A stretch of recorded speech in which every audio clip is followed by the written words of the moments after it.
दर्च बुत है जमात के आस्तीनों में, मुझे है हुक्म अज़ां ला इलाहा इल्लल्लाह। इन कारोकारी जड़े गलीज कुधे कारोबार में कतल थियन था पिया नाहक। कारोकारी छा है? अमीरन जो गरीबन जे नाले ते, सरदारन जो, मुकदमन जो, रईसन जो, नवाबन जो, गरीबन जे नाले ते हलंदड़ कुधो कानून आ, जो उन्हनि कानूनन में सिर्फ गरीबन जा बार मरन था पिया। उहे नाहक बेफायदा फजूल इल्जाम गरीबन जे बारन ते लगन था पिया। कदे तव्हां ॿुधो तो फलां सरदार पंहिंजे न्याणीअ खे, पंहिंजे पुट खे कारां जे इल्जाम में कतल कराए छॾियो? कदे ॿुधो तो? कंहिं नवाब, कंहिं मुकदम कदे भी न ॿुधंदो।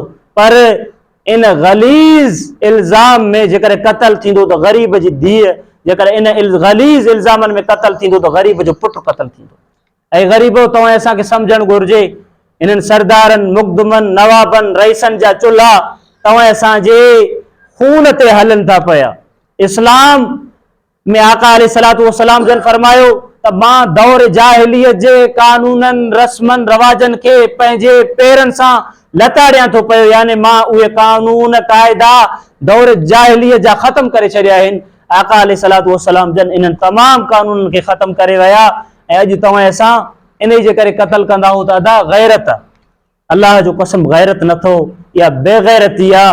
गैरत इस्लाम सेखारे थो पियो। इन्हनि हरकतुनि ते वॾेरनि जा घर था हलनि। साफ़िन जे नाले ते तव्हां खां 1000 रुपया वठंदा, उन्हनि खे ॾींदा चंद रुपया, उहे उन्हनि में राज़ी थी वेंदा।